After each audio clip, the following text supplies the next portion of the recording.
treat here today. W- We've got a guy, an agent, somebody who I think has been there about as long as I have, because I remember seeing him very, very early on at some of the overviews, the corporate events, again, which he'll talk about that as well.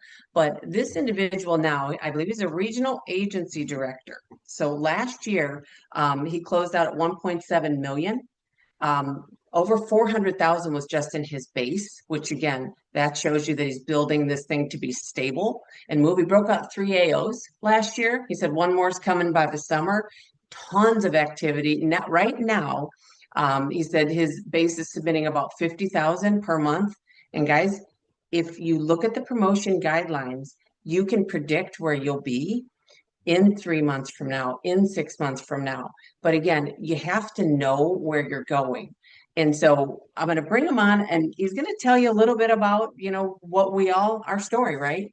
What he did prior to Symmetry, how he got his start, some challenges. And so I'm really, really grateful and happy to have you join us here, Mr. Alec Myers. Good morning.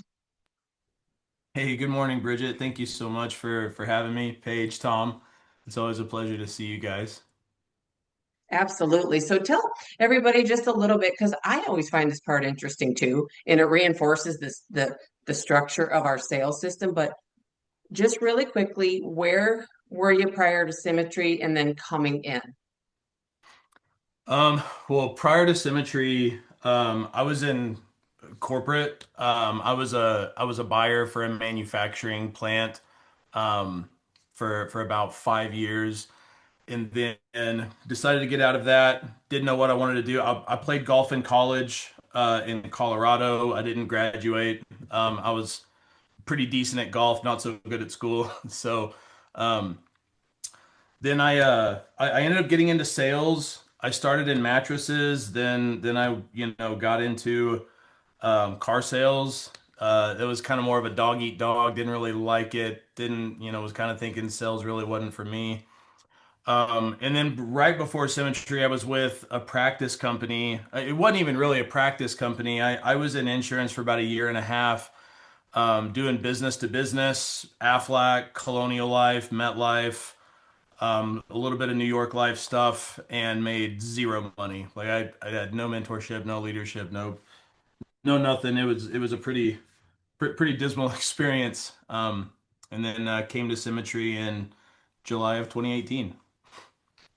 Yep, yep. And just again, in the industry, but nothing, right? You knew that the industry itself, yes, you can get really, really wealthy, but if you have no leadership, no guidance, nothing to lean on to say, how am I doing? How is this? And then so then you came into Symmetry, and I know we talked last week. You had a pretty fast start. I mean, you were doing great.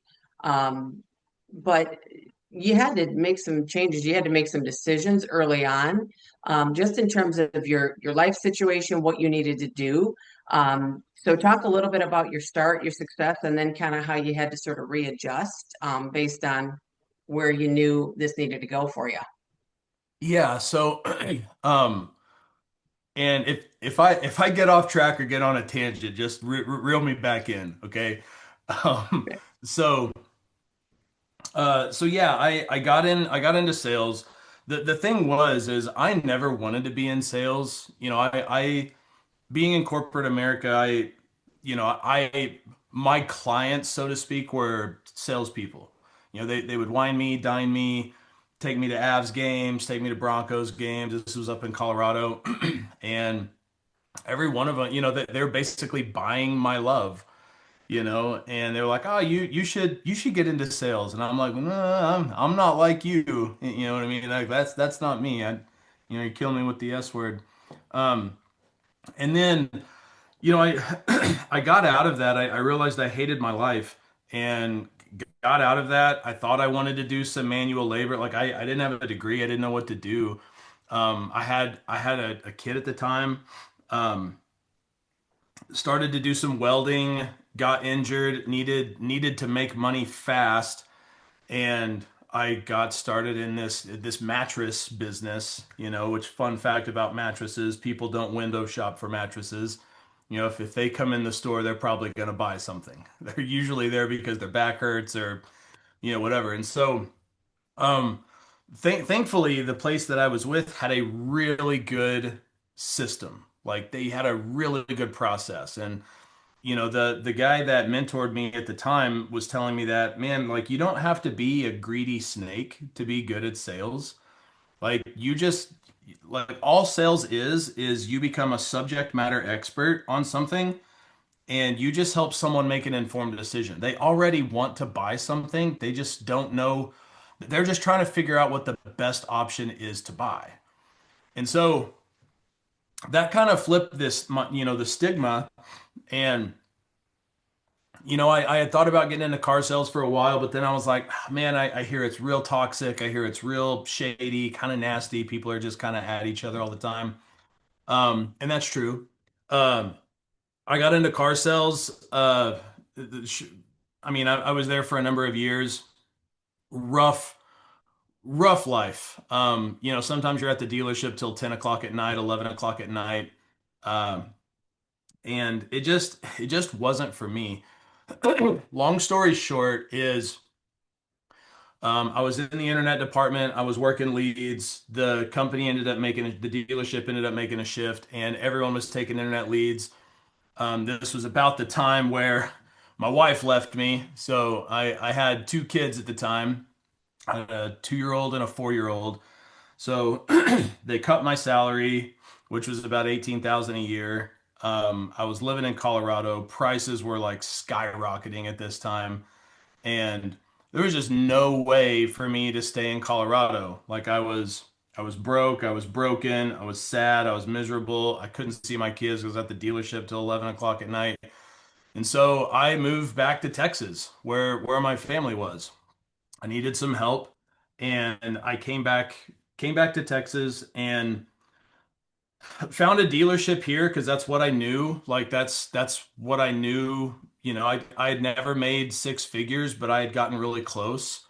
Um, and so I moved here. I moved to Amarillo in June of 2016 and was at the dealership for a couple of months. And then, I mean, everyone already had car guys. Like everyone I knew here was like, I already got a guy, I already got a guy.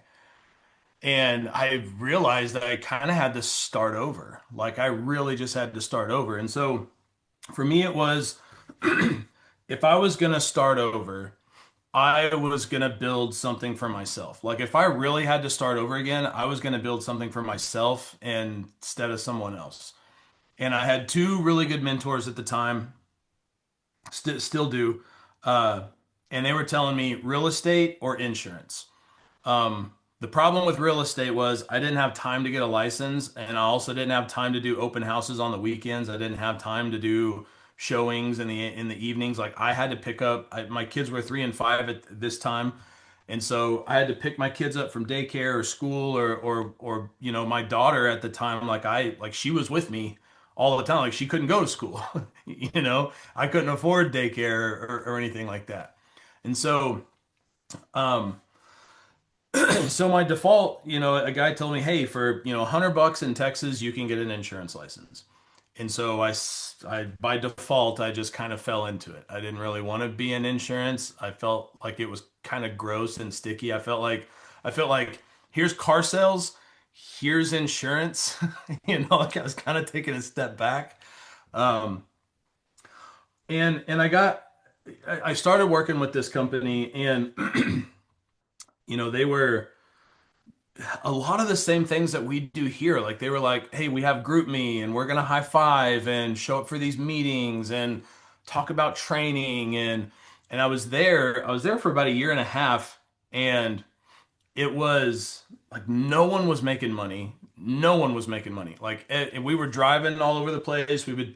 Uh we would dial Monday and Tuesday and then go drop off information Wednesday, Thursday, Friday, and I got started. The crazy part was I got started in about July of I would say March of 2017 is when I got my license, but I started making money in July. And because that's when people wanted to talk about their benefits. This was all business to business. And so from, started to pick up from September, October, November, December, and those 4 months, I made like 50 grand. Like I was hustling and it was good. But as soon as January 1st rolled around, it was crickets. Like no one wanted to talk about it. It was done. It was over with. We don't even want to start thinking about benefits or meeting with people until, September, August, September again. So I really didn't have time for that. There was also some other stuff, like the office was kind of shady. The district general agent was kind of taking commissions off the top, and wasn't really truthful about how the commissions worked. And which honestly, if she would have just came out and said, "Hey, this is the expectation," you know what I mean, then it would have been a little bit easier to kind of swallow. But it was absolutely shady. And so I get this call. I'm applying for jobs. I don't want to be in insurance. At this point, I'm fine with, like, I almost took a job cleaning toilets at the prison. Um, like that's kind of where I was. And my wife now, she was with me at the time we were dating. And I'm having interviews. No one's giving me a call back. And I'm at my grandma's house. I remember I'm at my grandma's house. It's lunchtime. She lives 2 hours from me. I don't get to see her very often. And I have this interview, and Renee, my wife, is like, "Hey, don't you have? We're about to sit down to eat." She's like, "Hey, don't you have this interview coming up?" And I said, "Yeah, but it's for this insurance thing. Like, I don't think I want to be in insurance." And she was like, "Well, what else do you have right now? Like, what other leads do you have?" And I didn't have anything. Like I was getting interviews, but no one called me back.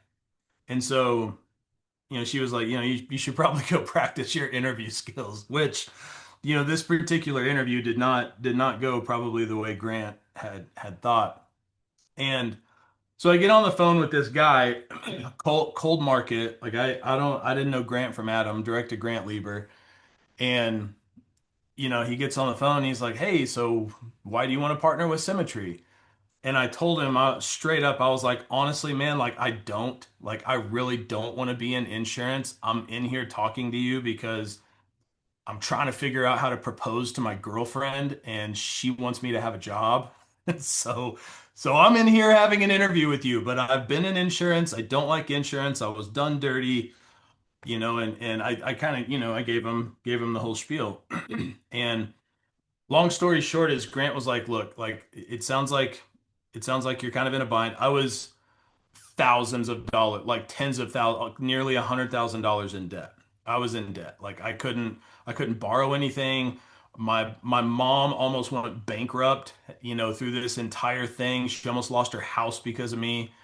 Um, and so, Grant said, "Look, like you have your license. I know you're looking for something else, but I'm telling you, like this works. Like if you've got the hustle, you can come in here and you can make a few grand until you find what you want to do. Like you've already been doing it this long. Grab some leads, follow the process. I promise you'll make some money." And so I did. Um, Not because I wanted to, because I was kind of forced to. Like I didn't really have a choice. I was either going to be this you know, 30-year-old guy living with his mom with no kids, or with, two kids and no car. Like I lost my car.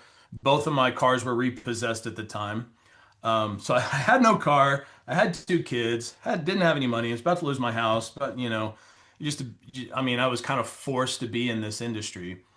And um, week one, it's funny. Like I was pulling up my op numbers. I wrote $31,000 my first month, $31,415, 23 applications. My first week, I had a small house. Like the house I'm in now was not, I mean, it was not, I mean, talk about humble beginnings. Um, when I started, my house was small. I had two screaming kids. My mom would kind of come over and watch the kids from time to time. And there's there's this grocery store down the road. It's called United Supermarkets. That's kind of like a Safeway, kind of like a Kroger if you have those, or I don't know, like a King Supers. Anyways, they had this cafe, and it was, it was by the ice machine. It was right there in the corner, but it was the only table that like I could spread out my leads on. And back then we had to drive to people's houses. And there were times where I had to drive 2 hours to Lubbock because there were no leads in Amarillo, Texas. I had to drive, an hour and 50 minutes to Lubbock to run appointments. So I'd go sit in this cafe and I would dial like literally Friday, Saturday, and Sunday. My mom would get off work and she would drive to, because she lived in Spearmint, she would drive 2 hours, sit with my kids so I could dial Friday night, Saturday, and Sunday and run my appointments Monday, Tuesday, Wednesday, in the evening times. Um, I had a little help from my brother, my sister-in-law, like really like so much support went into it. And that's a big thing. Like you really got to have support. Like you have to have a circle of support.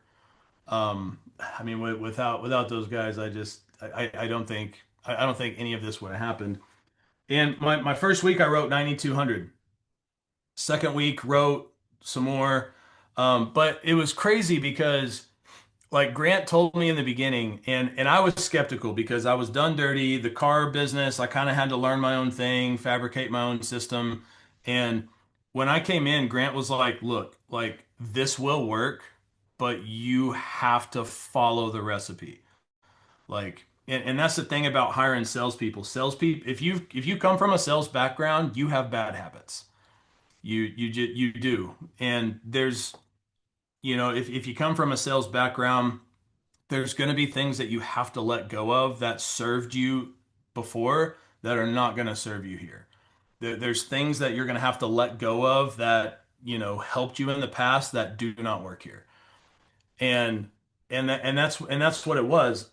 I was desperate to the point to where I will do anything legal or not legal. Like I needed to make money. And so Grant told me, he's like, follow this, do exactly as this says, and you'll make money. And I did. I love that. I want to jump in here real quick out because, in summary, I would say you came into symmetry in a less than ideal, mindset situation. Like you said, I don't think anybody grows up and says, I want to be an insurance agent or a car salesman and all of those things, right? And a lot of times that's something that new people coming into symmetry, right? They sort of have that in their head, right? Like they're bothering people, and that's where you need to truly understand what we do, right? So you were backed into a corner, you stumbled upon Grant, and he said, "Hey man, you can do this, but you can't do it, one off or one foot off the wagon, right? Like we always say, part-time, full-time, just not part committed." You had success, pretty darn good success in the beginning, and then the timing wise, I think you told me, then it came to getting to a conference, right? You were kind of like, oh geez, I don't know what that means, but you got to conference. How'd that change pretty much the whole trajectory of your business getting there? Yeah, I mean, I put $4,500 in my pocket the first week I was here, and like money in my pocket, money in my bank. And and I remember calling Grant. At the time, I was working whatever I could. Old leads, like 50-cent leads. There's gold in there, I promise, but that is not a way to maximize your time. Like I'm just gonna say that right now. Um, the next week, Grant was like, and I asked him, I was like, dude, was this like a fluke thing? Like, was the Lord just looking out for me, or can I do this? Can I do this again? And he was like, yeah, man, you absolutely can do this again, but do you want to dial for 30 hours again? And honestly, guys, like exhausted. Like I didn't want to be there in the first place. I definitely didn't want to be here dialing for 30 hours every single week. Like that hurts my soul. So Grant told me, he was like, look, like I know you're still looking for something else, but take some of this money. I know you owe a lot of money to people. Take some of this money, get some fresher inventory. You're going to be dialing less, you're going to book more appointments, and that's exactly what happened. I had more time. I didn't necessarily I didn't necessarily make more money, but I made more time. And that's what I needed. Like I needed time for my family. I needed time to like I've been going and going and going. Like I needed time to repair. Like my wife left me. I had to move away from Colorado back to this yellow town. You know what I mean? And like I had to just recover. And so that extra time was super, super beneficial. I don't know if y'all have ever been like on the brink of destruction in a really dark place. Um, but dialing for 30 hours a week, broken, depressed, in a space that's somewhat familiar, but a place you don't want to be in, like that rubs off on people, rubs off on your family, rubs off on your kids. Being stressed rubs off on people. And just being able to have that time back to just kind of recover and watch a movie with my kids and not have to dial or like it was massive.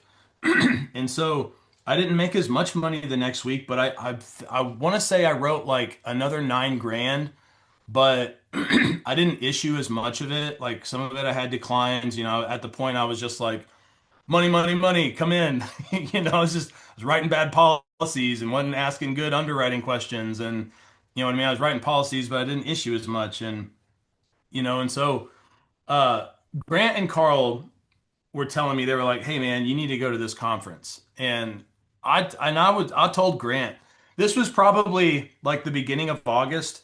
So I'd been there a month. I had made, I want to say close to like 12 or 14,000 at the time. And Grant and Carl were like, dude, you got to go to this conference, and it's in Washington, D.C. It was August 30th, 28th, 29th, and 30th. And I told them both, I was like, I don't know if I'm gonna be here. Like, like I don't want to go to this because I don't want to be in insurance. Even though I was making this money, and they, I had some reservations because the old company I was with was like, yeah, post your numbers in group me and tell us when you're dialing and all the same stuff that we do here, right? And so when I came here, they were like, hey, make sure you post your numbers in group me and make sure you let us know when you're dialing. And and it was just like, man, I'm not gonna do that. I'm not gonna do that, number one. And number two, I'm not gonna go to this conference. And because it doesn't matter how good the money is, I don't want to do this. Like I don't want to work for you people. You know what I mean? Like I don't want to be like you. I'm doing what I got to do right now because I am in between a rock and a hard place. And so Renee, my wife now, I remember we went to Red Robin and we had a conversation and she was like, "You're making really good money." And I was like, "Yeah, but, like I have I have a moral code, and my code says that I cannot work for these people." And she was like, "Well, maybe you should go to this conference." I wasn't going to go, and Renee said, "Maybe you should go to this conference and just see. Like they're telling you you can do this." And so we landed on the decision of like, okay, the money is good. Maybe I don't have to work for these people. They're all telling me this is my own business. It's my clients. It's, whatever I write is mine. Maybe I can go to this conference and see like what I'm missing to maybe build a business for myself. I already decided I wanted to be in business for myself. I don't necessarily have to work with these people. I can go to conference, maybe learn a few things, and then just really see how far I can take this. And I went to conference and realized these are my people. Like these people are my people. Um, it was everyone was so generous, um, financially and like with their time. Like it was not. It completely changed everything for me. Um, Conference, coming out of conference, I didn't come out of conference guns a-blazing, like, oh, I'm gonna come out of here and write 100,000 in a month. Like that was not me.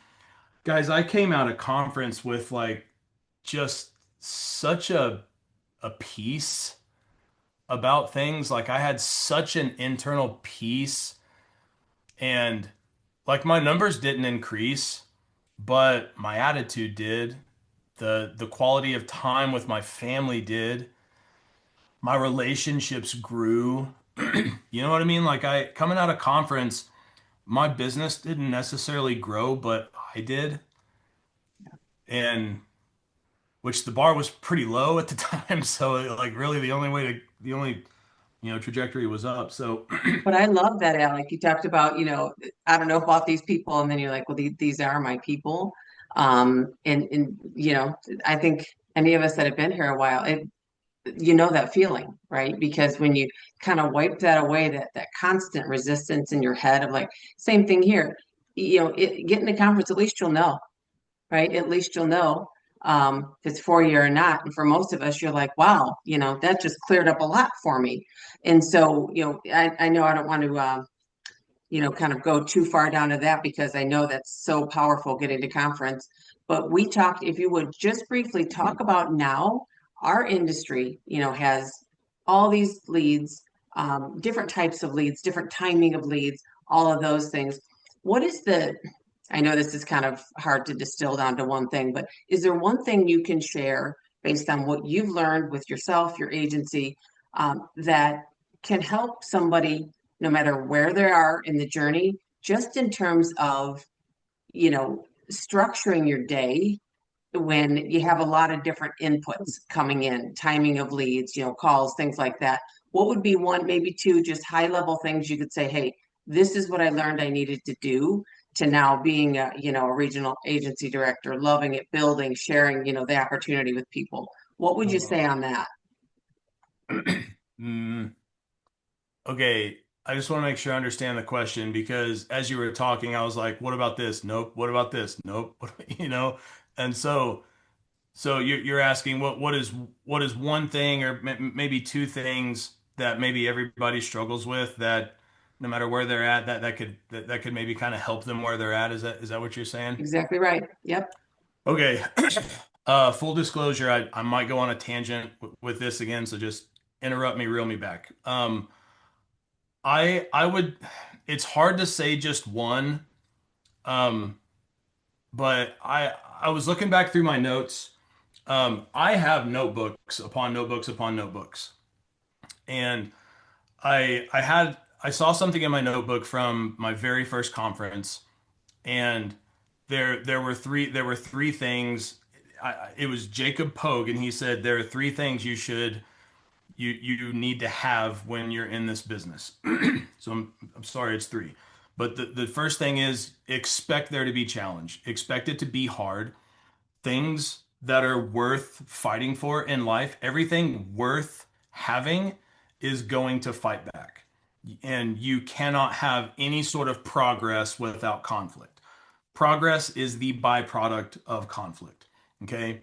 So expect there to be challenge. Number two, control your emotions.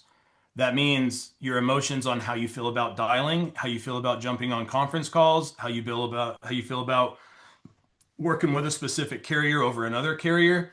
Learn to be emotional about the right things. Be emotional about what you're doing rather than, what could be, because you can sit here all day and dream about what you could put in place now to help you down the road, right? That is not going to make you any money. Okay. Control your emotions about what you need to do right now, today. Um, and then number three is understand that if there is a problem, this is your business. If there is a problem in your business, you are likely the problem. And that was hard for me. That was hard for me to kind of swallow, because I had the hustle. You know what I mean? But just because you have hustle doesn't mean you're hustling on the right things. Being busy doesn't mean you're productive.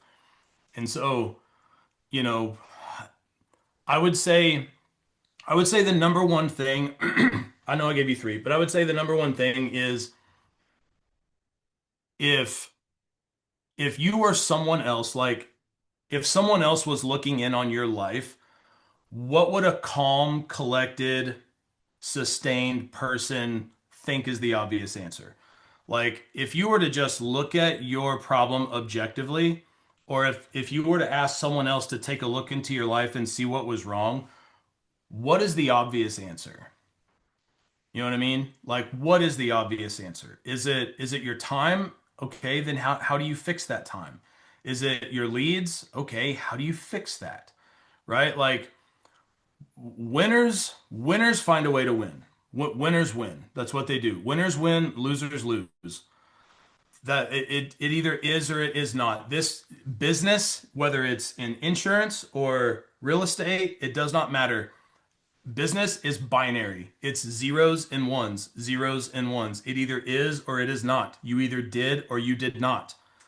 You either follow through with what you say you're going to do or you don't. You either, you know what I mean? You either show up or you don't, right? And when you can remove the emotion and just say, and just like really have a true reflective conversation with yourself at the end of the day, did you do everything you needed to do? Right? Like your goals are not Paige's goals. Your goals can't be Tom's goals or Bridget's goals or my goals. Your goals have to be your goals. And at the end of the day, you have to ask yourself, did I show up for myself? Did I do everything that I said I was going to do? A lot of times it's going to be no, and that's okay. That's okay. But you have to have that reflective conversation with yourself in order, like you have to have that conflict in order to have progress moving forward. So Yeah, it's so good, so good. Expect challenges. That control your emotions. Casey Watkins says that all the time, right? Emotionally stable people do well here. But the third part you talked about, which is, assessing your business, right? And we go back to the four keys, four cornerstones, but being honest about what you see. That's the part that can be really hard for all of us, right? It's like, yeah, but I didn't, my leader didn't totally fill, or I didn't. None of that really matters until you embrace it and say, all right, because guess what happens when you do that, right? Then you can do something about it. And you don't feel so much like you're adrift in the ocean, which again, there's a lot of things in our lives that we cannot control, but there are some key things, especially in our business, that you can, which is first and foremost your mindset, how to keeping that in check every single day. But I really love how you talked about just looking at, did I give it everything today? And if you didn't, okay, tomorrow's a new day. You don't need to completely go down a rabbit hole because you had a bad day or two. I mean, in symmetry, right? We know in a month you're going to have one really good week, two average weeks, and one horrible week. But if you look at the not horrible week, down week, but if you know that, right, then you can, and you're keeping everything else right here, okay, this is temporary. This is okay. Um, so I love that, and sharing that with us. And, your part about conference, again, if you're newer, you think, geez, they focus so much, but this is not a typical corporate America conference. This is for you guys. This is for all of us to go and say, okay, yes, I see what the whole big scope, I see what's possible for me, my business, or if you're just learning, right? With getting better at whatever part of the process. That was what I noticed at like my first conference was I was overcomplicating, the sales process that it just didn't need to be there. And so I thank you so much for sharing that because you, like a lot of us coming in, didn't come in with ideal situations, right? I mean, you had to scrap and get this thing on the right side. And counseling with, like you said, the support of Renee and saying, hey, maybe you should go, right? I mean, if you're questioning that, there's no doubt that you should go. And you need to start thinking what needs to happen so that I can make it there. Not, oh my God, it's costing me money. Oh my God, my money's there. What would need to happen for you to get to that conference? Because I guarantee you it will change your life. No, I'm no doubt about it. I'm gonna tell you right now, if I didn't go to that conference, there is no way I would be here. I wouldn't live in this house. I don't know that I would be married to my wife. Um, like if I didn't go to that first conference, I haven't missed one since. by the way. Like I've never missed a conference. This is going to sound bad, and I'm not saying you should do this, but I was teaching a breakout session with Paige, and I missed my sister's wedding to go to that conference because I said I would. And it's not like they had that like planned. You know what I mean? Like she just all of a sudden was like, "Hey, we're getting married. You should come." And I'm like, "Well, I kind of had this thing that I said yes to months ago. Didn't even know you were dating anyone." And you know what I mean? And Yeah. so I think oftentimes we mistake pras- procrastination for confusion.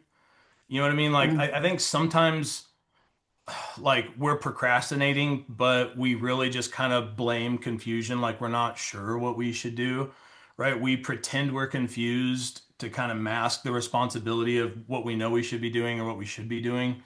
And Hmm. we're not actually confused. We just don't want to do the thing we need to do.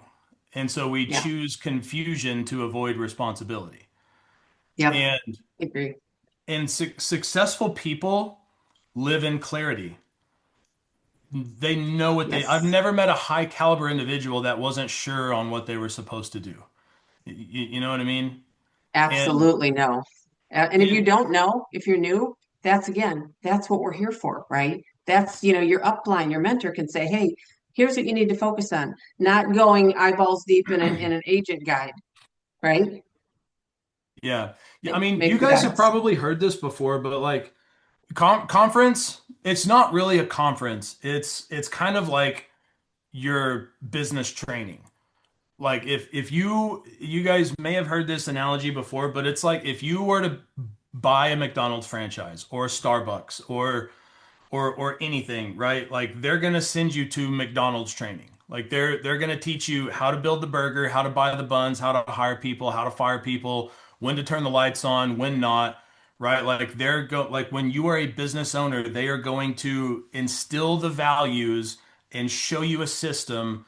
Save your right. What does system stand for? Save yourself stress, time, energy, money. They're going to show you a system that makes you profitable, right? Yeah. And it's kind of like explaining the Grand Canyon to someone who hasn't seen it before. It's just one of those things where it's like you just got to go. You just got to Yeah. go. Yeah. Um It will change your life. It will. I mean, I used to not say that out because I'm like, that sounds kind of corny, but I don't care because it does. And I've seen it time and time again. People it saying, changed yeah, my like, life.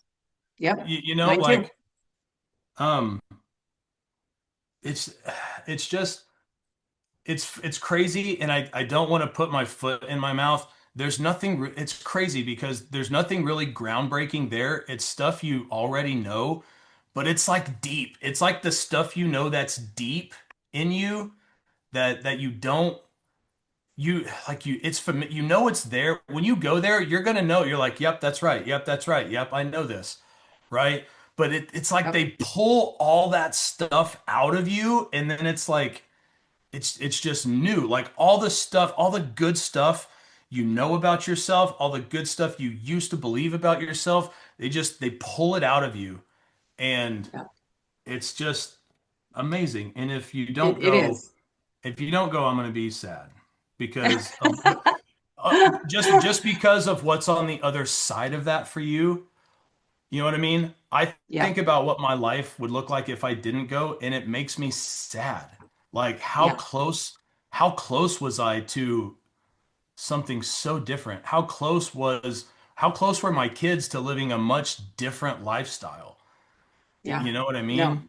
So, absolutely know what you mean. anyways, I Absolutely. digress. So, No, no, thank you so much, Alec, for hopping on with us. I know we went a little long, guys. This is good content. This is stuff that's relatable to all of us. So, blow up the chat with thanking Alec. Maybe one thing you got. I love that acronym for system. Absolutely love that because that is something that when what is it? You write, you fall to the level of your systems.